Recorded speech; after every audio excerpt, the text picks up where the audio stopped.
হে বন্ধুরা, Radhe Radhe, good morning. তো আশা করি সবাই ভালো আছো, সুস্থ আছো। আমি তোমাদের অপিতা আজকে তোমাদের জন্য একটি অন্যরকম ভিডিও নিয়ে চলে এলাম। আজকের দিনেই রাম মন্দির উদ্বোধন হয়েছিল, আর প্রায় রাম মন্দির উদ্বোধন হবার 1 বছর পুরো কমপ্লিট হয়ে গেছে। তো যাই হোক, আমাদের ক্লাবের থেকে পার্টির লোকেরা আমাকে ডেকেছিল রাম পুজোর গোছান গাছানোর পুজোর দায়িত্ব নেওয়ার জন্য।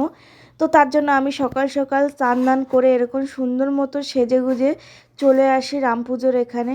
আর আজকে আমাকে দেখতে কেমন লাগছে বলতে কিন্তু একদমই ভুলো না। তো যাই হোক, রাম পুজোর শুধু দায়িত্ব নিলে হবে না, ভোগের দায়িত্বও নিয়েছিলাম। তো তার জন্য দেখো, এখানে ভোগগুলো আমি রান্না করেছিলাম। 5 ভাজা খিচুড়ি ছিল, এখানে নাড়ু করেছিলাম, পায়েস করেছিলাম, মানে চালের পায়েস করেছিলাম, সুজির পায়েসও হচ্ছে, তারপরে লুচি হবে, তারপরে এখানে দেখো খই মুড়কিও আমি বানিয়েছিলাম। অনেক কিছু বানিয়েছিলাম, আর আমাকে হেল্প করে দিয়েছিল একটা কাকিমা। তো যাই হোক, একা সব কাজ আমি করিনি, সেটাও আমার তোমাদেরকে বলা উচিত। তারপরে এই কাকিমাদের বাড়িতে, আমি যাদের বাড়িতে রান্না করেছিলাম, সেই বাড়িতে কিন্তু আবার আমার তাদের ঠাকুরঘরে ভোগ দেওয়ারও দায়িত্ব ছিল। তো সেটা কমপ্লিট করে সোজা আমি প্রসাদগুলো নিয়ে চলে আসি রাম মন্দিরের এখানে। তো রাম মন্দিরের ঠাকুরগুলো কেমন হয়েছে একটু কমেন্টে জানিয়ে দিও। আমার তো খুবই পছন্দ হয়েছে, কিন্তু সবচেয়ে যেটা আমার খারাপ লেগেছিলো, সীতার কানের নাকের কিচ্ছু দিইনি। ওরা কেন দিইনি আমি জানি না, সিঁদুরটাও পরিয়ে দিইনি, তো আমিই পরিয়ে নিয়েছিলাম। তো এখানে কেমন করে সাজিয়েছে সেটা তোমাদেরকে একবার দেখিয়ে দিলাম। আর এই দেখো, আমি এসেই কাজকর্ম শুরু করে দিয়েছি, যেহেতু একটু পরেই ব্রাহ্মণ চলে আসবে। তো সেই সব দায়িত্ব তো আমাকে নিতেই হবে। তো তার আগে আমি দেখো, এখানে আমি আগে পল্লবগুলোকে ভালোভাবে বেছে নিয়ে, যে পল্লবগুলো ভালো আছে সেগুলো দিয়ে সুন্দর মতো সাজিয়ে ঘটে দিয়ে দিচ্ছি এখানে। তো যাই হোক, সেই কাজগুলো প্রায় কমপ্লিট করে নিয়ে এবার আমাকে থানটাও বানিয়ে নিতে হবে, যেখানে ঘট বসাবো। তো যাই হোক, অনেক কাজের চাপ, তো একে একে করি, তোমরাও দেখতে থাকো, তোমাদেরও আশা করি খুব ভালো লাগবে। আর এই সুন্দর মতো সাজিয়ে নিয়েছি আগে, আর একার হাতে করছিলাম তো একটু কষ্ট হচ্ছিল, কিন্তু আমার খুব ভালোও লাগছিলো এই সমস্ত কাজ করতে। তারপর ব্রাহ্মণ ফাইনালি চলে আসে, আর আমি ওনাকে হাতে হাতে সব কিছু আগিয়ে দিই, দেখতেই পাচ্ছ। আর আমার গোছানো প্রায় কমপ্লিট। ঠাকুরমশাইও খুব খুশি হয়েছিল সব কিছু গোছানো দেখে। তো কে খুশি হবে না বলো, এরকম সব কিছু গোছানো থাকলে। তো পুজোটা ফাইনালি শুরু হয়ে গেছিলো, তোমরা পুজোটা শোনো, তারপর কথা হচ্ছে। মাসের কৃষ্ণপক্ষে অষ্টম মাস মাঘ মাসের কৃষ্ণপক্ষে অষ্টম মাস মাঘ মাসের কৃষ্ণপক্ষে তোমাদের নামগুলো সংকল্প করবে, যারা যারা একটু এসে বলে যাও, নাম বলে যাও। না না, নিজের নাম বলেন।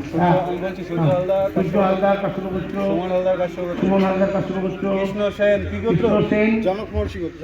জনকমর্ষি পায় নমঃ জগন্নাথায় নমঃ এই জগন্নাথায় নমঃ লক্ষ্মী মাতায় নমঃ জগন্নাথায় নমঃ শান্তিনারায়ণ নমঃ ওম হামচিত্তারায়ণ নমঃ এই জগন্নাথায় নমঃ এই জগন্নাথায় নমঃ কোটি করুণায় সদায় সুদায় ওম নারায়ণ নমঃ করুণায় নমঃ কোটি নমঃ নারায়ণ নমঃ নাম বলো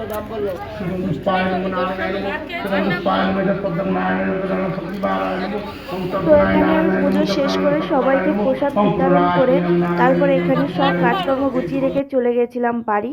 আর বাড়ি গিয়ে দেখি তোমাদের দাদাভাইয়ের একটা পার্সেল এসছে। আর তোমাদের দাদাভাই আমি না থাকলে কখনোই পার্সেলগুলো খুলতো না, তাই আমি যাবার পরে কিন্তু পার্সেলটা খুলছে। আমি তো জানি পার্সেলটা কি এসছে। তো আমরা অনলাইনের কাজ শুরু করেছি, তো তার জন্য এই অনলাইনের কিছু বক্স এসেছিলো, সেগুলোই ওপেন করছে তোমাদের দাদাভাই। তো ওর এক্সাইটমেন্টটা একটু পরেই তোমাদেরকে দেখাবো। যেহেতু রাম মন্দিরের কাজ করে এসেছিলাম, খুবই কষ্ট হচ্ছিল, সেভাবে তোমাদের সাথে ভিডিও করতে পারছিলাম না, খুবই কষ্ট হচ্ছিল, কিন্তু আমি চেষ্টা করেছি যতটুকু ভিডিও তোমাদের সাথে তুলে ধরার। তো যাই হোক, এখন বাজে প্রায় 3:30, আর এখন আমার একদমই ভালো লাগছে না। আমি আলু সেদ্ধ ভাত করে রেখে গেছিলাম, ওটাই খাবো। যেহেতু শরীরটা ভালো নেই, তাই আমি সারাদিন আর উপোস করতে পারছি না। আর এই দেখো, তোমাদের দাদাভাইয়ের মুখের হাসিটা দেখো এটা পেয়ে। যাই হোক, এই জন্যই আমি ওর জন্য অর্ডার করেছিলাম এই জিনিসটা। তো দেখতে পাচ্ছ কত খুশিও। তো যাই হোক, ভিডিওটা দেখতে থাকো, খুব ভালো লাগবে। এখনও অনেকগুলো জিনিস তোমাদের সাথে শেয়ার করা বাকি। তো এখনও কেটে দেখাচ্ছে যে বক্সটা কীরকম এসছে, তো তার জন্য। আর তোমাদের দাদাভাই বাইক কিনেছে কয়েকদিন আগেই, তোমরা জানো। তো আজকে একটু ঘুরতে যাওয়ার কথা আছে, কিন্তু আমার শরীরটা এতটাই খারাপ লাগছে যে আমার কাজে যেতেই, মানে ঘুরতে যেতেই ইচ্ছা করছে না, কিন্তু ওর খুশির জন্য তো যেতেই হবে। তো যাই হোক, এখানে বক্সটা খুলে দেখানোর চেষ্টা করছিল, তারপর আমি বললাম না, খুলতে হবে না। তারপরে দেখো বিকালে ওরকম 5:30টার দিকে এরকম সেজেগুজে আমরা বেরিয়ে যাচ্ছি ঘুরতে, মানে তোমাদের দাদাভাই একটু ঘুরতে যেতে চাচ্ছিলো যে আমাকে নিয়ে একটু ঘুরতে যাবে, তাই আমি বললাম চলো। তো এরকম একটু লং ড্রাইভে কিছুক্ষণ ঘোরার পরে একটা ধাবায় গিয়ে একটু চা খেয়ে নিচ্ছিলাম, কারণ প্রচণ্ড ঠান্ডা লাগছিলো, এত ঠান্ডা লাগছিলো বলার বাইরে। তো এখানে ফাইনালি গিয়ে আমরা কিন্তু 1 কাপ করে মাটির ভাঁড়ে চা খেয়ে নিয়েছিলাম। খাবার পরে কিন্তু বাড়ি চলে গেছিলাম। আর আজকে এত ক্লান্তি লাগছিলো আর এত কষ্ট হচ্ছিলো তোমাদেরকে বলে বোঝাতে পারবো না, কিন্তু কিচ্ছু করার নেই, সংসারের কাজ তো করতে হবে। যতই সেজে গুজে ঘুরে আসি না কেন, বাড়িতে এসে হাঁড়ি কিন্তু নাড়ানাড়ি করতেই হবে। তারপরে এখানে বাড়ি এসে রান্না বান্না পুরো কমপ্লিট করা হয়ে গেছে। তারপরে আমি কিন্তু এখানে তোমাদের সাথে কথা বলে নিচ্ছিলাম। আর আজকে আর আমার এতটা শরীর খারাপ লাগছে একদমই বলার বাইরে, চোখের তলায় কালি পড়ে গেছে, দেখতেই পাচ্ছ। তো যাই হোক, আজকে সারাদিন না খাওয়া না দাওয়ার পরে না এরকম একদমই ভালো লাগে না, কিন্তু যেহেতু বিয়ে করেছি সংসারের সব দায়িত্ব আমার উপরে, তো একা হাতে তো সব কিছু করতেই হবে। তো যাই হোক, ভিডিওটা কেমন লাগলো জানাতে কিন্তু একদমই ভুলো না। ভালো লাগলে লাইক কমেন্ট শেয়ার সাবস্ক্রাইব করতে একদমই ভুলো না। তো আজকে ভিডিওটা এখানে এন্ড করব, বেশি লং করতে পারছি না কারণ শরীরটা ভালো লাগছে না আর মাথাটাও খুব ধরেছে। তো দেখতেই পাচ্ছ এসে আমি মাথায় তেলও দিয়ে দিয়েছি, কারণ শরীরটা যে ভালো লাগছে না তার জন্য। কারণ আজকে রাম পুজোর প্রচুর চাপ ছিল, সেই সমস্ত কাজ কাটিয়ে উঠতে আমার একটু বেশ কষ্টই হয়ে গেছিলো, তাই জন্য কিন্তু তোমাদের সাথে সেভাবে কিন্তু ভিডিওটা আজকে শেয়ার করতে পারলাম না। তো যেটুকু শেয়ার করতে পেরেছি সেটুকু তোমরা দেখো, তোমাদের অবশ্যই ভালো লাগবে।